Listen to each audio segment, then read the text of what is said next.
Bonjour à tous, donc moi c'est Lauriane Blanc, je suis écrivaine et beatmaker, je suis autiste. Dans cette vidéo, je tiens à parler alors de la solitude, des personnes qui subissent leur solitude. Alors, les choses à savoir, c'est que quand on subit notre solitude et qu'on en souffre, quand on se sent seul, isolé et qu'on souffre de la solitude, je pense que quelque part, il y a une sorte de dépendance affective. On a besoin de voir du monde parce qu'on se sent mal seul.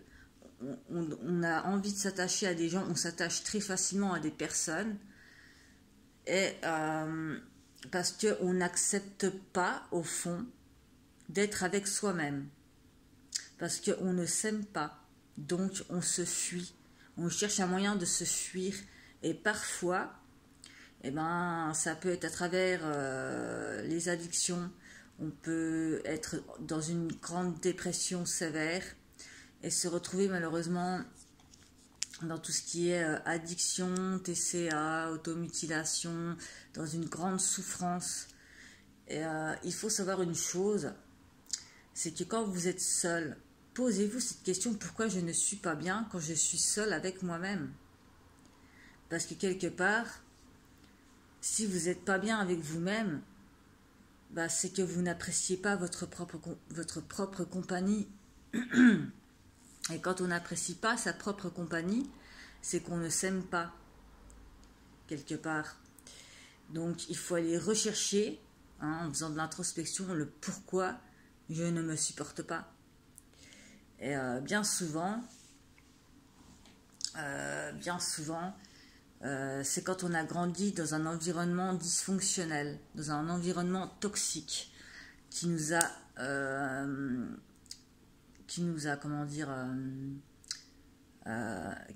appris à nous détester, qui nous a appris à nous haïr.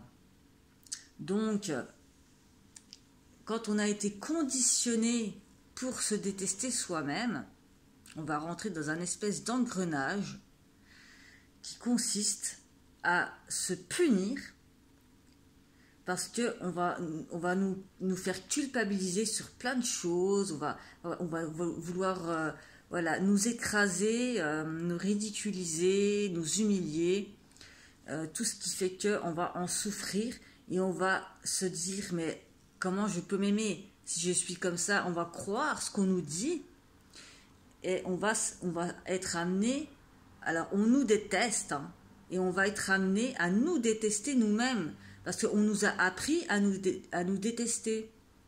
Donc on va rentrer dans cette boucle, dans ce cercle vicieux, comme je fais du mal aux autres, comme personne ne m'aime, je vais me détruire moi-même, je vais me faire du mal, parce que je ne m'aime pas, parce qu'on m'a dit que j'étais nulle, méchante, insupportable, et tout ce genre de choses. Donc, on va être amené à se faire du mal, à s'autodétruire par tous les moyens possibles et impossibles. Parce que derrière ça, il y a de la dépendance affective, il y a des schémas toxiques. Et il faut comprendre que quand on ne supporte pas la solitude, c'est quelque chose qui est beaucoup plus profond. C'est une blessure, on ne supporte pas être seul, tout simplement.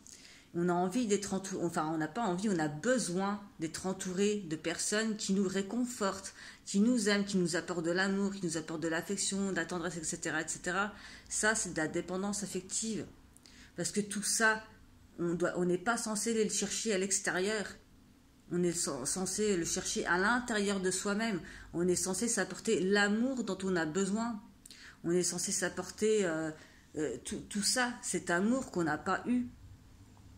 Donc, quand on va vous faire culpabiliser en vous disant que vous êtes, vous faites du mal à tout le monde, quand vous êtes en dépression, voilà, nanana, vous faites du mal à tout votre entourage, mais vous, on s'en colle de vous, hein. Vous pouvez vous faire du mal, vous pouvez mourir, c'est toujours eux qui seront mal, vous voyez ce que je veux dire, qui vont vous faire culpabiliser, mais vous, on s'en fout de vous. Vous pouvez vous faire du mal autant que vous voulez, tout ce qu'on va retenir de ça, c'est tu fais du mal aux autres. Et quand vous allez entendre ça, ben vous allez vouloir vous punir et donc vous faire du mal. Et en vous faisant du mal et en vous punissant, vous allez penser que c'est la seule chose que vous méritez, de vous punir et de vous faire du mal parce que vous faites du mal aux autres. Alors qu'il est possible que, en plus de tout ça, vous ayez des traumas. Peut-être des viols, peut-être de l'inceste, tout ce genre de choses. Et donc, ben vous allez déjà en souffrir, vous allez vous taire, vous allez prendre peur, et vous allez vous réfugier dans le silence, la sidération, et à vous torturer parce qu'on vous torture. On vous torture, donc vous allez vous torturer vous-même. Et ça, c'est pas bon. Parce que après, quand il y a cette espèce de dépendance affective très toxique, et quand on est dans ce genre de schéma toxique, eh ben, il nous faut du recul pour comprendre et pour faire de l'introspection, pour comprendre pourquoi le besoin de combler la solitude. La solitude, c'est pas quelque chose qui doit être comblé. C'est pas quelque chose dont on a besoin, c'est quelque chose dont on peut avoir envie. On peut avoir envie d'être entouré, voilà, et être bien seul, en fait. Il faut avoir ce juste milieu. Mais quelqu'un, moi, quand je vois les personnes qui me disent « moi, je suis isolée, je suis seule et j'en souffre », tout de suite, moi, je pense à quelqu'un qui n'a pas fait ce travail d'introspection sur lui. C'est une personne qui n'a pas fait ce travail d'introspection, qui ne s'est pas demandé pourquoi je suis mal quand je suis avec moi-même. Et cette personne va préférer fuir dans tout ce qui peut être autodestructeur.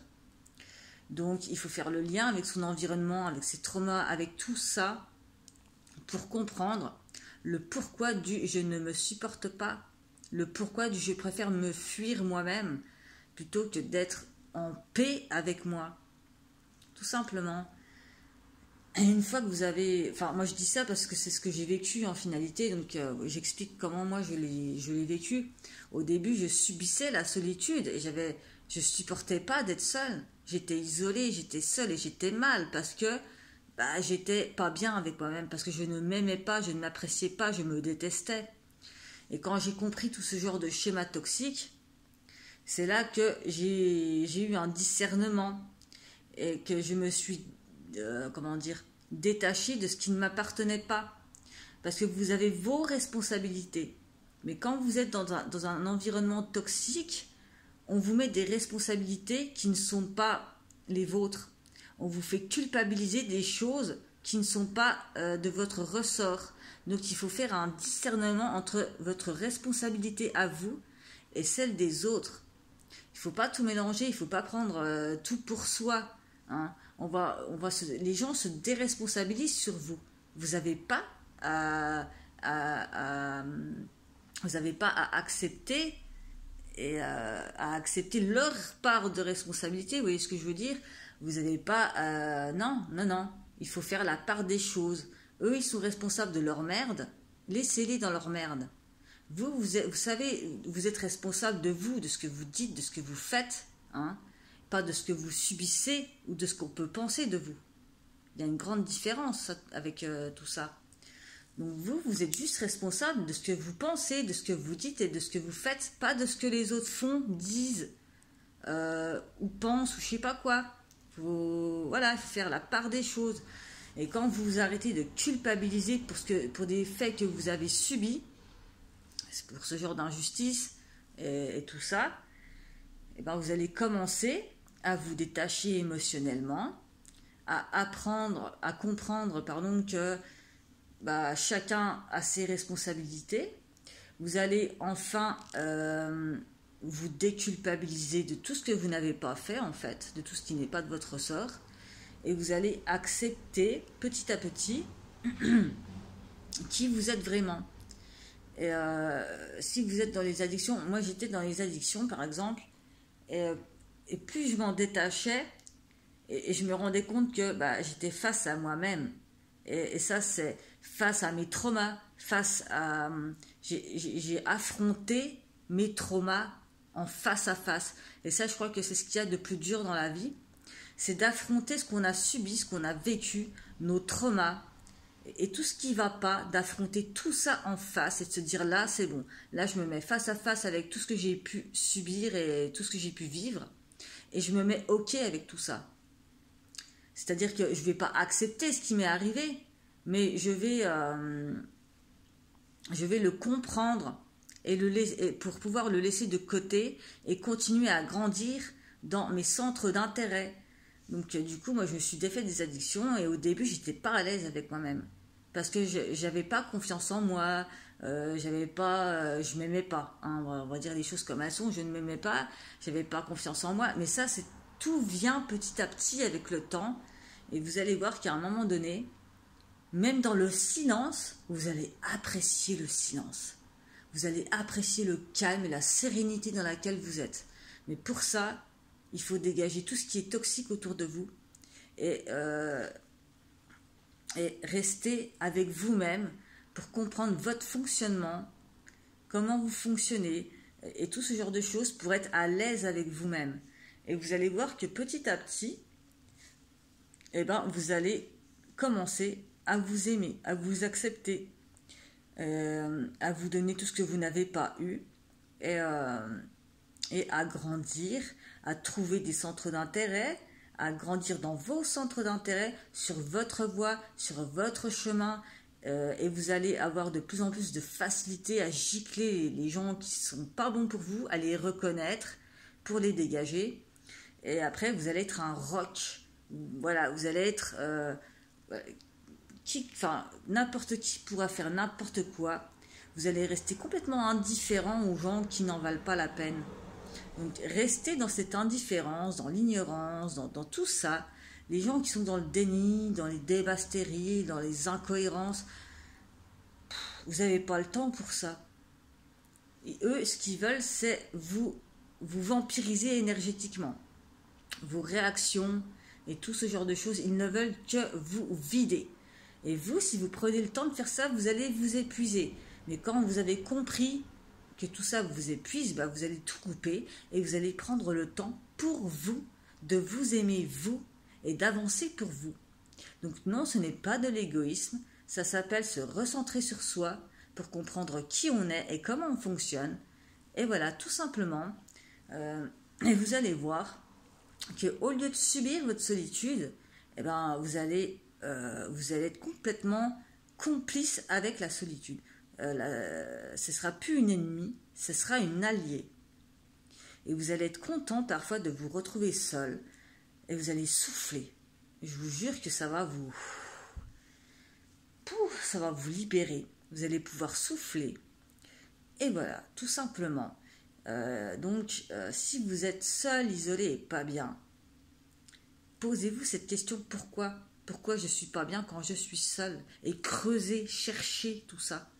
Affrontez les choses en face et vous allez voir qu'après vous allez enfin pouvoir respirer et apprécier votre propre compagnie sans devoir vous plonger dans l'alcool, dans les addictions ou fuir dans des trucs dangereux et tout ça. Voilà. Je vous remercie de votre attention.